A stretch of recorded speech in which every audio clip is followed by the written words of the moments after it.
સુરતના Hazira boat point ઓવારા ખાતે વિસર્જન માટેની તૈયારીઓ કરવામાં આવી છે। 12 મહાકાય ક્રેનની મદદથી ગણપતિનું વિસર્જન કરવામાં આવશે। રાધેકૃષ્ણ ગ્રુપના સહયોગથી બોટ પોઈન્ટ ઓવારો હજીરા ખાતે વિસર્જન થશે।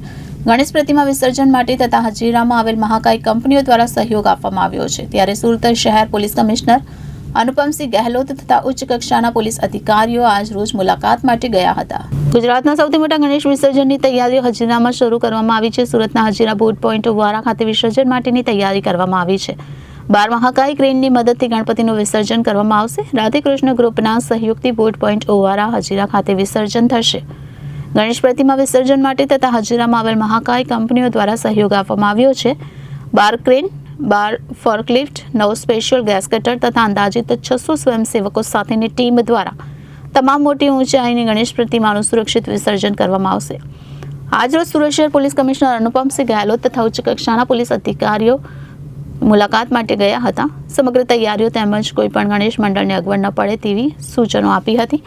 સાથોસાથ હજીરા बोट पॉइंट ओवारा स्वयंसेवकों साथ बातचीत पण करी थी। 17 तारीख को गणेश भगवान का विसर्जन की प्रक्रिया में सबसे बड़ा अपना जो कुदरती ओवारा यहाँ पे हजीरा में है और आज इसकी विजिट लेके जो अपना मंडल है जो विसर्जन की प्रक्रिया में पूरा पुलिस को सहयोग करने वाला है, उनके साथ में संकलन और प्लस यहाँ की व्यवस्था देखने के लिए आए और पिछले बार के एक्सपीरियंस को लेके खूब अच्छी व्यवस्था इस बार और सुधार किया गया है और बड़ी मूर्ति, छोटी मूर्ति, क्रेन की व्यवस्था, उनकी पोजीशनिंग की व्यवस्था कहाँ रखना है, ट्रैफिक कहाँ जाएगा, वो सब की चर्चा हुई और पूरी प्रक्रिया खूब अच्छे से होगी और जल्दी से होगी, ये पूरी उम्मीद के साथ हम लोग इस बार का आयोजन कर रहे हैं।